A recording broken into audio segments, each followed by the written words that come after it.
ready for some fun, fitness, and then some?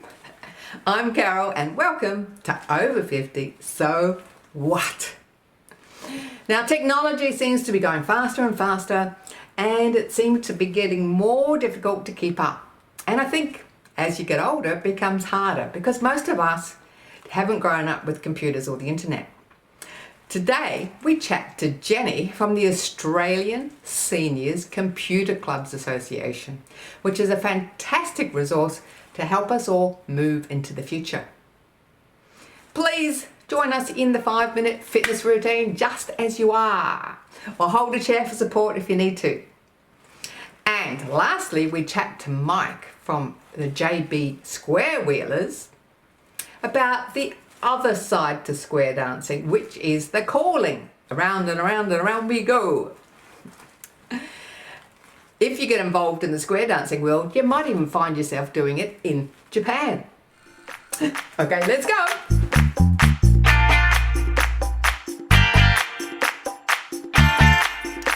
Welcome to Living Life. Now, we're going to talk today about something that is becoming more important than ever to help us to live a regular life, and that is computers and technology. We use technology to communicate, to pay bills, to shop, and to be entertained. Most of you watching, like myself, never had a computer or the internet when we were growing up. I learnt how to type on a manual typewriter. Well, today we're going to talk to Jenny from the Australian Seniors Computer Clubs Association, and they've got some fantastic resources to help us all mature people to keep up to date in this digital age. Hi Jenny, welcome to Over 50, So What? Thank you, Carol. Finally, yes, we've got here. It's very nice to be with you. Thank you. As we've discussed before, the world is rapidly changing. Digital technology is changing. We're getting new apps, new this, new that. How do we keep up with it? I mean, you work with the Australian Seniors Computer Clubs Association. How can you help us with keeping up with all this technology? To be perfectly honest, I think in a way it's a bit difficult and it can be very daunting. And I think the trick to embrace it is to realise that no one knows everything and you'll never learn it all. So just select what you're interested in and learn that. And that then builds confidence to go on and learn something else perhaps. And how can ASCCA help us more mature ones out there to, update our computer technology skills? ASCCA is the national peak body representing computer clubs throughout Australia. And as such, we are the conduit, or we'd like to think we are, one of the main conduits between government, corporate, and affiliated member clubs. We glean information from the government and the corporates, Google, Microsoft, Apple, everybody, and we funnel it through to the clubs, and then they in turn dissect it and put it out to the members. And how did you get involved with this? It wasn't that long ago. Here in Walpole in WA, I managed the Community Resource Centre for 20 years. And in 2007, I was selected to represent the network to attend the Microsoft conference in Sydney. And as luck would have it, they allocated me to share a room with Nan Bosler, who was the founding president of ASCCA. And I'd already run a junior computer kids club, but I hadn't run a senior one. And I said, well, would we qualify to turn our, into Walpole? We have a senior one. Oh, yes, she said. Well, as they say, the rest is history. We became the first ASCCA club in WA, I believe. So how many computer clubs have you got in WA now? COVID has had a drastic impact on clubs Australia-wide, in that 2 years ago we had 150 clubs and now we've got just over 50. Mainly clubs provide face-to-face lessons. So that's where their sort of sense of purpose was eroded and virtually diminished. And it's only now that clubs are starting to have another look when the restrictions are being somewhat relaxed and lifted, that clubs are rejuvenating, and we're seeing a resurgence. ASCCA turned digital. So we're totally virtual digital. And that broadened our scope, because it doesn't matter where anyone lives, we can still connect with them, or they can, connect to some of the lessons, and we can still do mentoring and things like this. But you can't sort of beat the face-to-face. And I think this is where older people particularly like that social aspect. They don't necessarily want to go to classes. They've been to school. They don't want to necessarily go back and have to do assignments and whatever. Half of it's social. So this is where I think the 50 or more clubs are going to increase dramatically in the next few months right throughout Australia, and everyone's going to sort of have a bit of a hybrid, a bit of face-to-face and a bit of online. Now, with all your work with ASCCA and with Microsoft conferences, etc., do you have any statistics on the over 50, over 60 market, like how competent they are generally? They're reasonably literate to a certain degree, but there's a fear. And really, I guess in a way, it's, you see on TV all the talk about scams and hackers, and they know someone who knows someone who knows someone who had their bank account skimmed, and there's all this fear. And I think that has restricted a lot of people from embracing it. But those who do embrace it, and a lot of seniors have actually been in business or had experience in computers or office machines or whatever, and so they're already halfway there, and they just sort of, it's a bit of an evolution, and they just carry it on and learn more and more. But there's never really a better time to embrace technology as there is now. There's so much out there, and I think, if you can actually sell a concept to someone, which is why I think in a way Walpole Seniors Computer Clubs was so popular.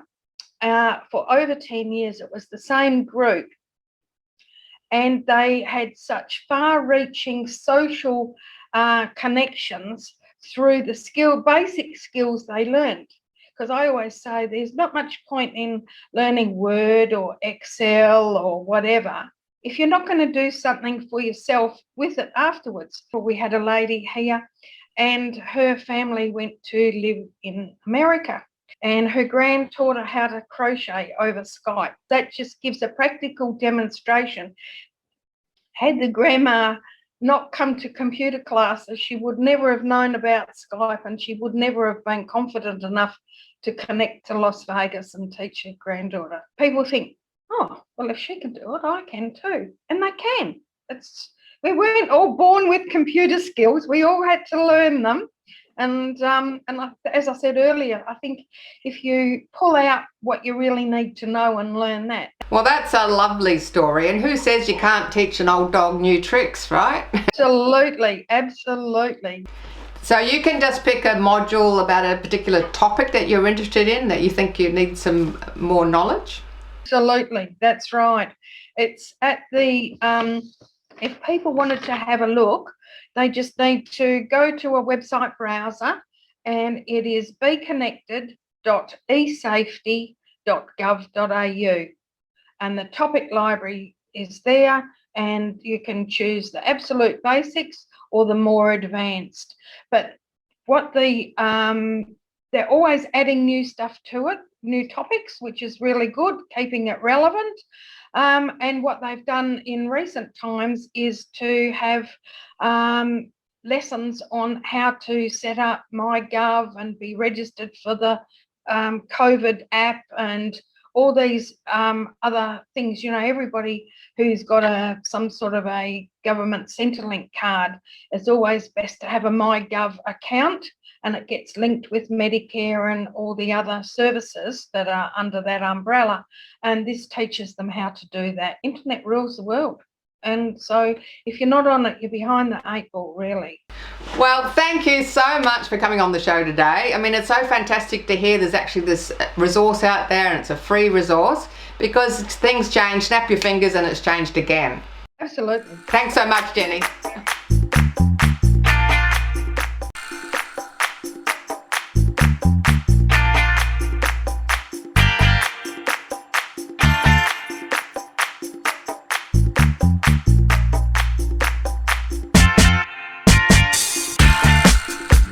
Welcome to 5 Minute Fitness. Doesn't matter what you're wearing, get up on your feet. See, you could be wearing jeans. We're going to start with a toe tap. So we go toe, toe, heel, heel. Toe, toe, heel, heel. Toe, toe, heel, heel. Toe, toe, heel, heel. Toe, toe, heel. You can still do this sitting down as well. Heel, heel. But if you can, get up and join in. Heel, heel. Toe, toe, heel, heel. That's it. Toe, toe, heel, heel. Toe, toe, heel, heel. A few more. Last set. Heel. Now we lift the knee. Up. Up. And we're going to pull the arms back, squeezing the shoulder blades together. Coming forwards, just make sure there's nothing for you to trip over. And take it back. Make sure the floor is clear. That's it.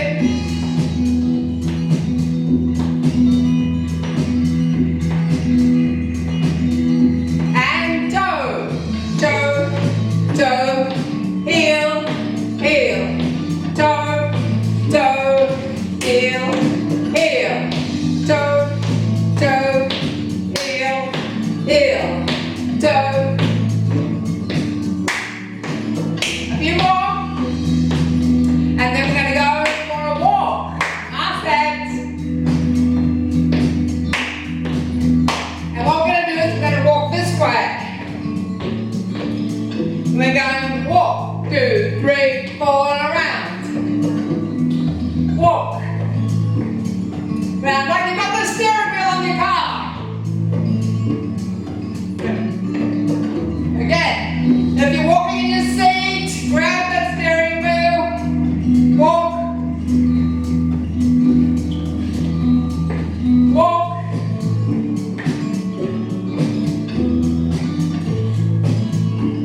To make it harder, you can take bigger steps if you've got the room. Or leg and knees up.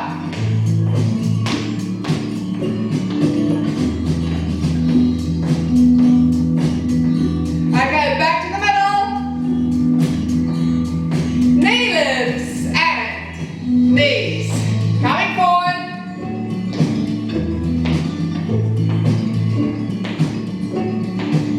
And back.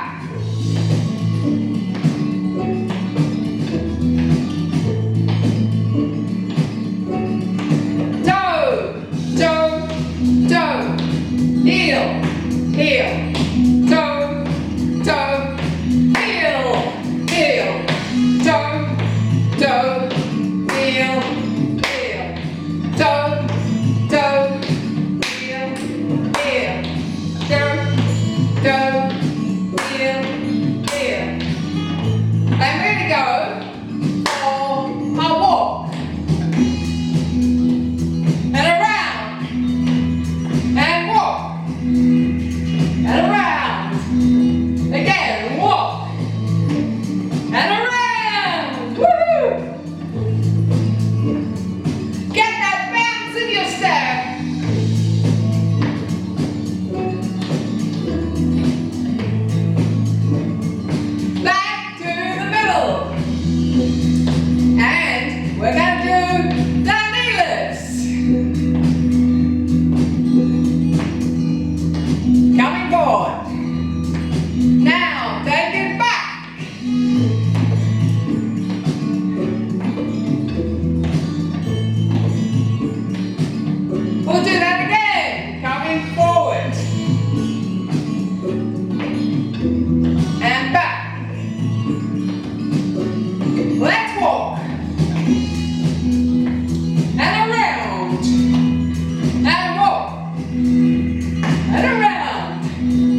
body moving, doing something good for yourself.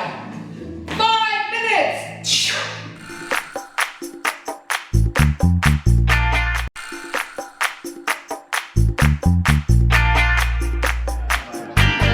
Who doesn't want to get out on a Saturday night and have some fun to some good music and meet some good friends?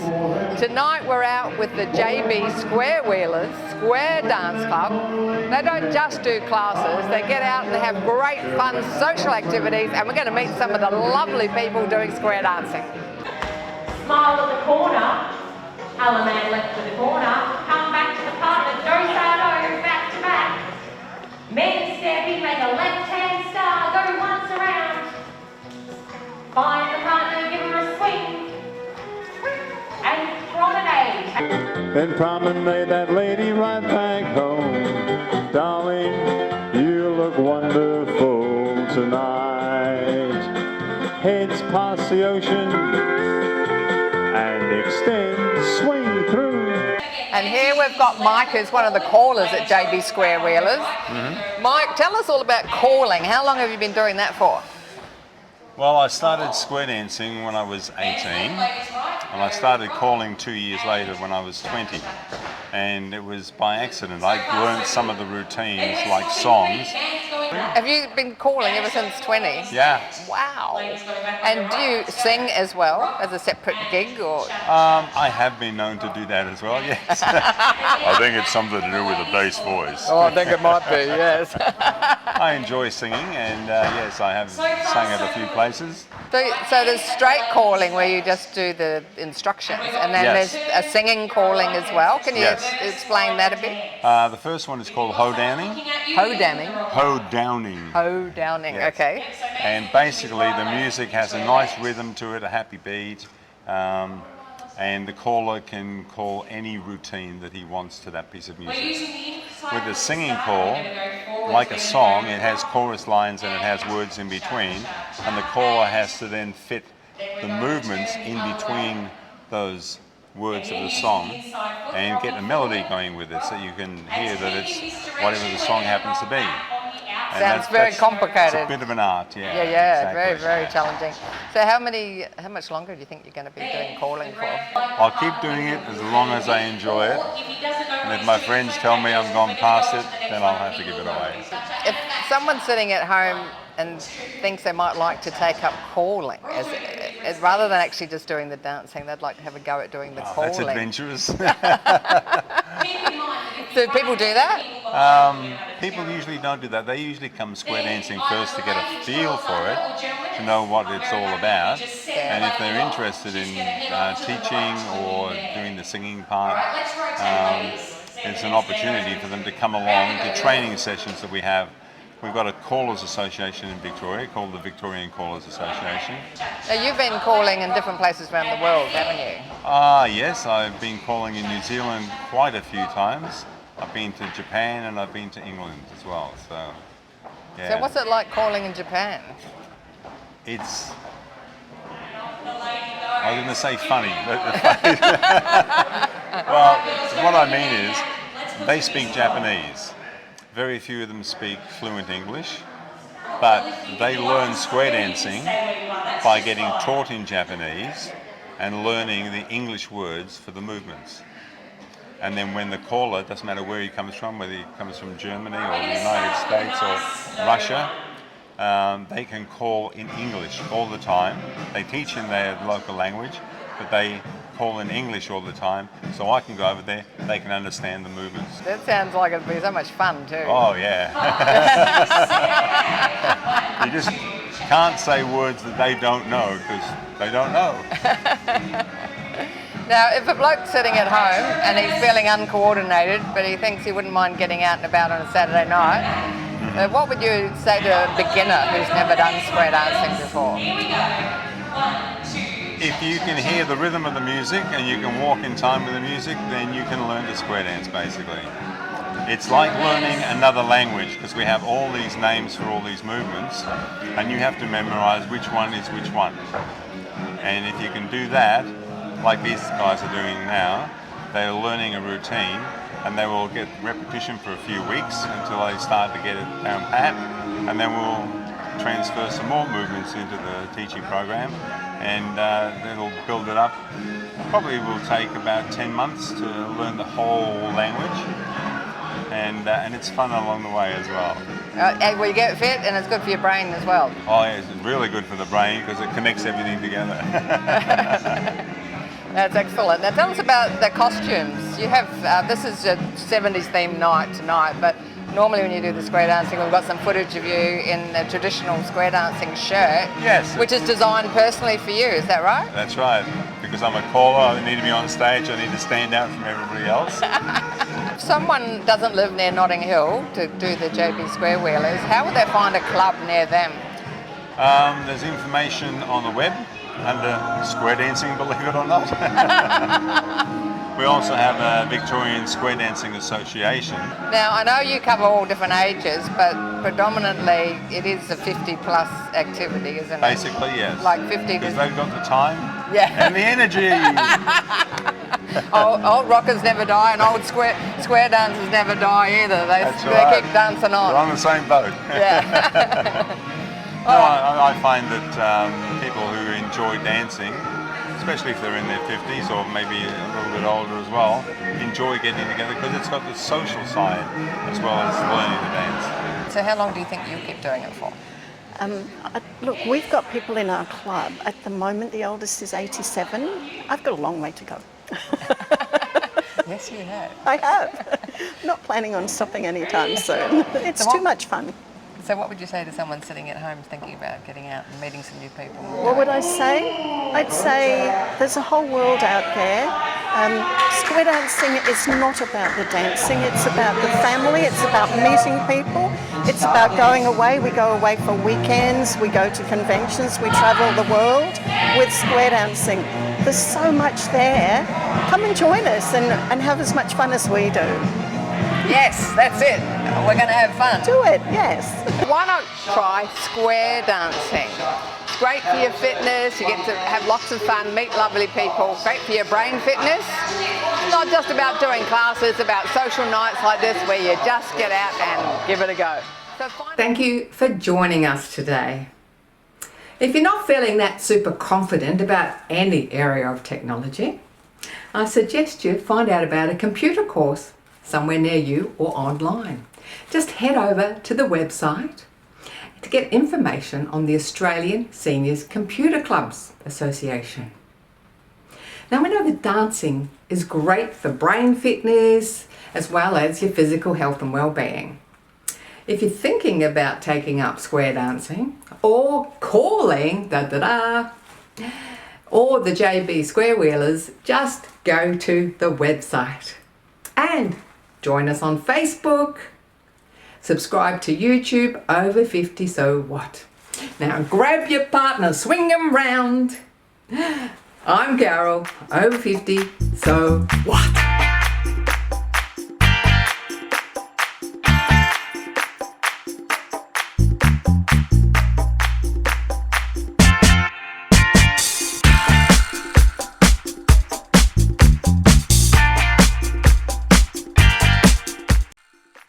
Thanks for watching our TV show.